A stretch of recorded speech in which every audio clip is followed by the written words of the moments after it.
Welcome to the DSO Hygienist podcast, where we deep dive into the world of DSO hygiene. I'm your host, Christine Deal. I'm a practicing clinical hygienist with over 30 years of experience. 7 years ago, my private practice was bought by a DSO. I am an advocate for hygienists working in the DSO space. Discover how DSO hygienists can advance their careers and make a meaningful impact in the field. From career growth opportunities to in-depth discussions on the challenges and triumphs of the DSO hygienist, in this podcast, we will provide exclusive insights, expert interviews, and real stories from passionate hygienists who are making a difference. You won't want to miss a single episode. Even if you aren't currently in the DSO world, you will benefit from a wide range of topics. Subscribe now to the DSO Hygienist podcast and be part of the conversation. Your journey to happiness and success begins here. I'd like to thank our sponsor, Twice as Nice Uniforms. Dressing for success, infection control, and comfort is crucial for the DSO team. Not only do they need to look great and feel great, but they need to be dressed for safety. Your patients will notice when your team is dressed appropriately, and your staff will perform better. Who better to help your team with these decisions than Twice as Nice Uniforms? Owned by a seasoned dental hygienist, branding expert, fit specialist, and fashion model, Twice as Nice Uniforms are designed to follow infection control and OSHA regulations, alleviate the thermostat wars in your office with temperature regulating technology, and provide long-lasting professional-looking scrubs, lab coats, and accessories. Custom uniform programs will take the burden of painstaking ordering, exchanges, and returns off your shoulders. It's proudly made in the USA. And Twice as Nice is giving our listeners a discount code TDH2024 to take advantage of this special offer. On today's episode, our guest is Elizabeth Dooher-Anthony, an RDH and orofacial myofunctional therapist. Elizabeth will tell you she became a dental hygienist by accident. She was supposed to be a rock star. She went to dental hygiene school after working in a dental office at the front desk. Before that, she got her BA in English with a minor in theater arts. 38 years later, she is still practicing and has not burnt out.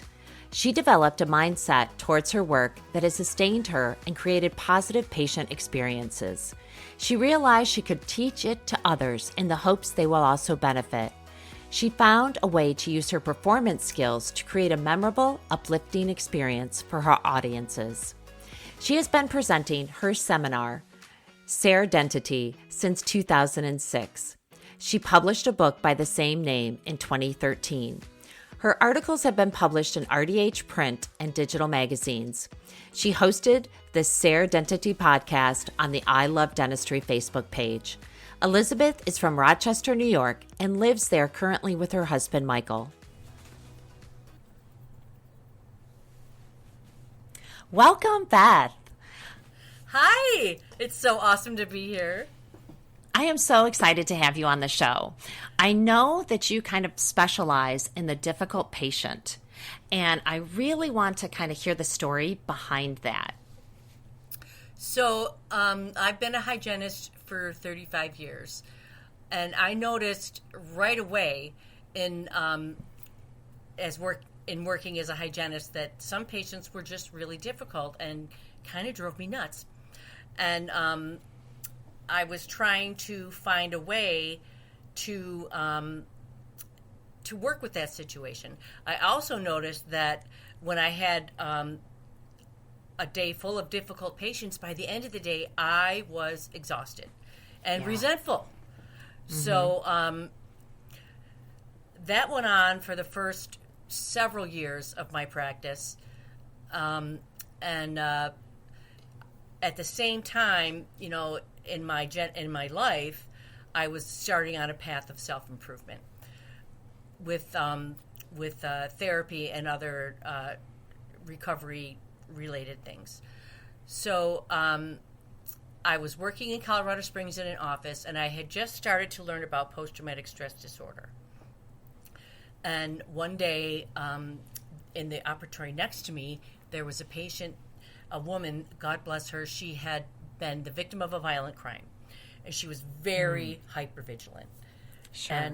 And the hygienist who was working with her was the sweetest, most darling, adorable person you could possibly imagine. Nothing threatening about her.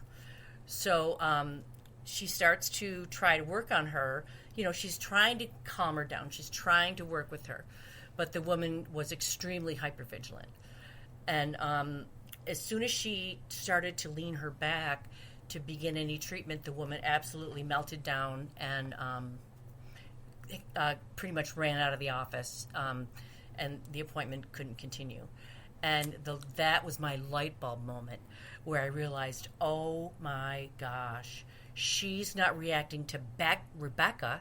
She's reacting to being laid back. She's reacting to the image of something over her. And all of a sudden it was like, the scales fell off my eyes. And I realized, oh my gosh, my patients aren't reacting to me personally as much as they are reacting to their previous experience. I don't have to take it personally. Yeah. And I think so many of us do. Absolutely. I see it all day long on my dental hygiene groups on Facebook, complaining about these rude, difficult patients. And I always want to find out the backstory, like, what kind of a day were you having when this patient came in? How did they come in? But when I realized that right away was like, wow, I don't have to take this personally. Mm-hmm. And that started to ease some of my anxiety. And I started to really look for ways to not take things personally, and also to put out, what did I say to myself? I'm going to act with love if it kills me. Yeah. I'm just going to bring the love. And with that attitude adjustment inside of me, it made my patient interactions so much better. And it wasn't until 2018 when I started to study orofacial myofunctional therapy and learn about the airway that the puzzle pieces really fell together. And I realized they're not only reacting to their previous experience, they're trying to survive by keeping their airway open. So it's the airway that creates that traumatic dental experience. The patient carries that experience into the dental setting, and the professional who doesn't know this reacts to the patient's presenting behavior. Got it. And, wow. And when I before I learned about airway, I had broken patient presenting behaviors down into archetypes, so that a professional could look at a patient and say, oh, they're not a jerk, they're fearful presenting as. Yeah, go ahead. I was going to say, so what are some of the common traits and behaviors that you have observed? It sounds like this archetype that you're talking about. Fearful presenting as. The most difficult archetype is that patient that's fearful presenting as hostile, right? Fearful presenting as belligerent. And 9 times out of 10, now that I'm aware of airway issues, I understand that this patient it's a coping mechanism. It's a defense. They are coming into the dental experience expecting to be treated poorly, expecting to have a bad experience. So what's the best defense is a good offense. So they come in ready for a fight. Mm-hmm. And what I find is, if I can approach them with a serene, non-judgmental attitude, things go better straight out of the gate. Got it.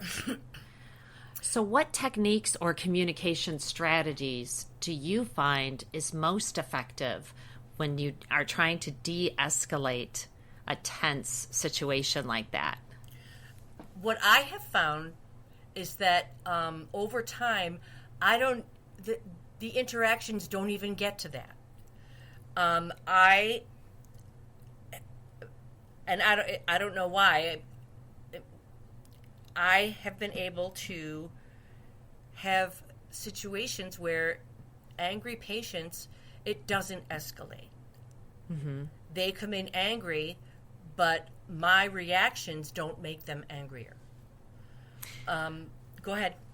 I was going to say, so it's really about how your mindset is Yes. towards the patient Yes. that's going to help not to let the situation escalate. Exactly. I can say, how you doing? I can tell you, it seems like you don't really want to be here today. I get it. And, leading the conversation toward, listen, I know that you're not doing this on purpose. Okay. You are trying to protect your airway, and you've had bad experiences before. So why shouldn't you expect a bad experience today? Right. So, in a couple sentences, I'm able to, keep the situation from boiling over. Sure. So more neutral. Yeah, neutrality. Just getting things to a neutral ground so that both of us have a shot.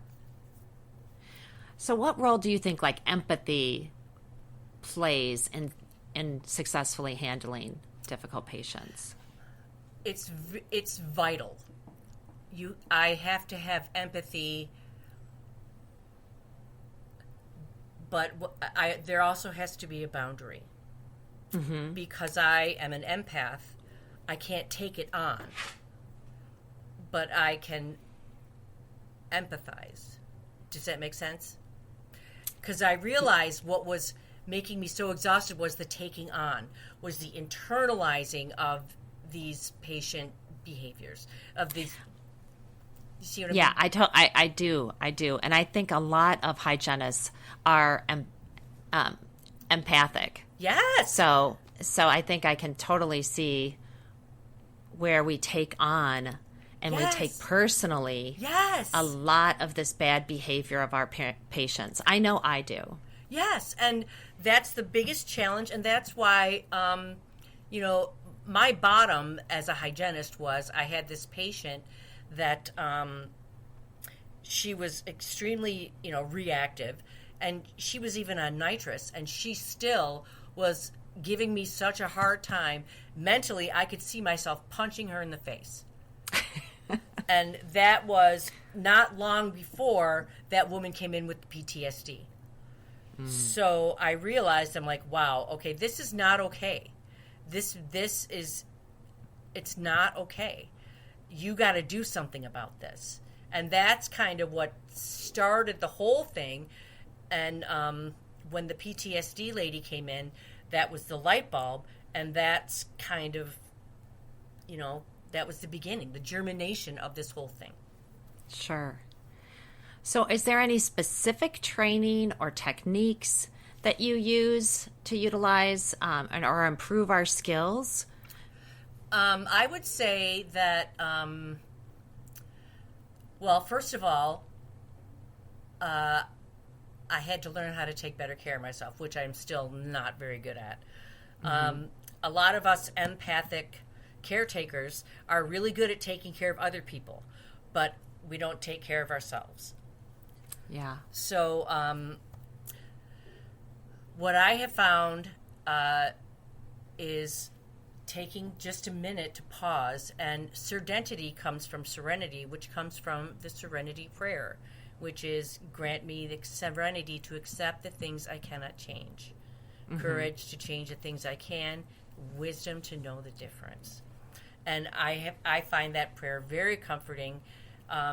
If the word prayer bothers people, you can think of it as a mantra. It's something that I say to myself that helps me get grounded, get in that neutral space. That neutral zone. So how do you balance the need to provide compassionate care with the need to keep your professional boundaries, especially in an emotionally charged situation. And it might not be anger. It could be the opposite where, somebody's crying or, that kind of situation as well. I have found that, and I've certainly had those experiences of patients being very upset, crying.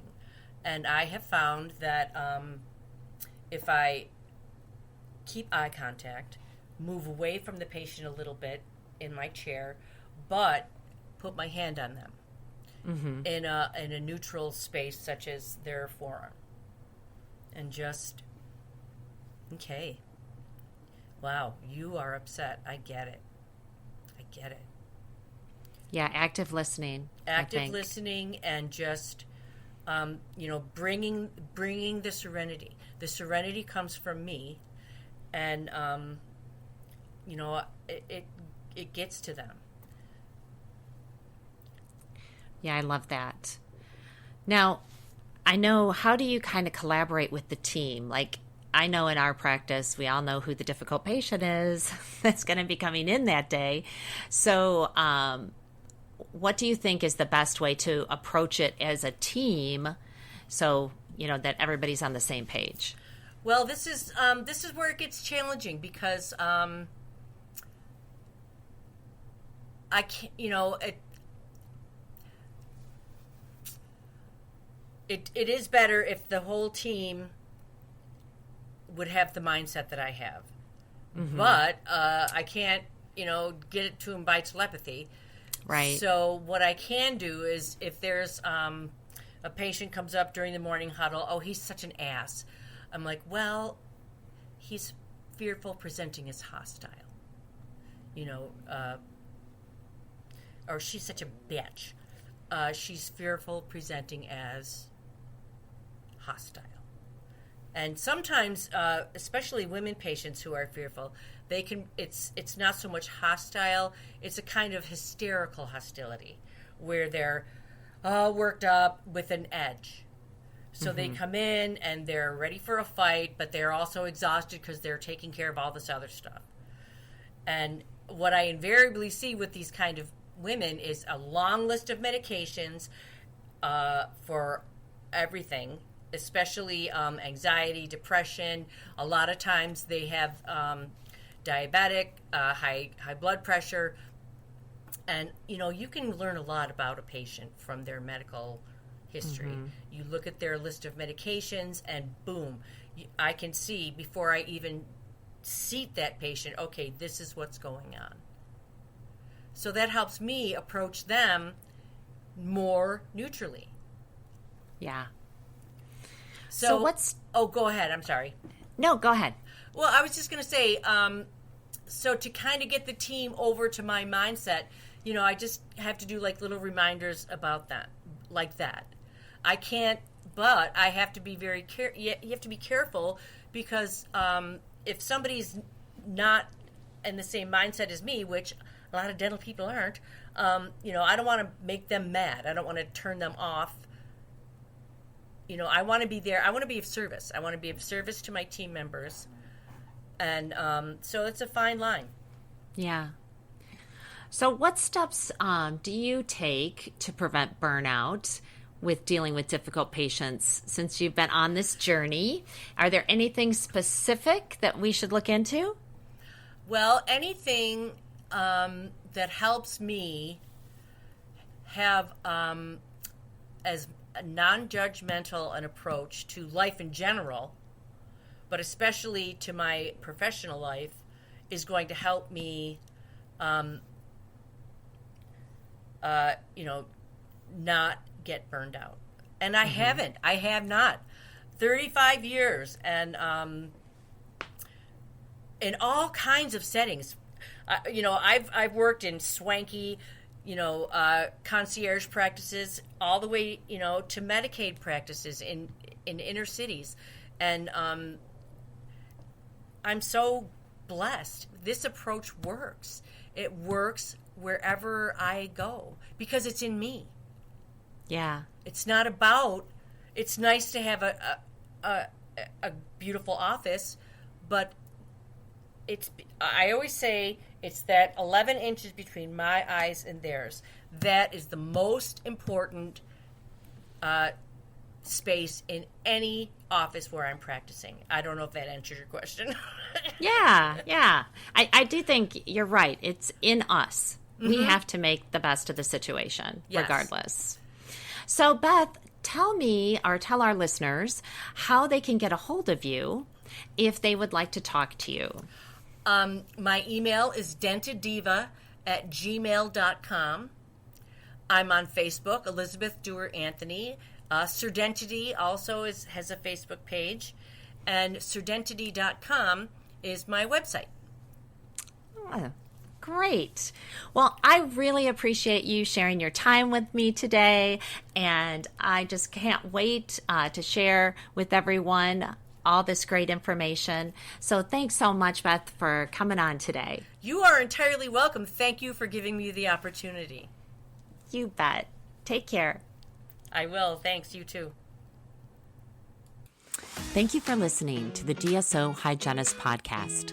Please follow or subscribe to be alerted of new episodes.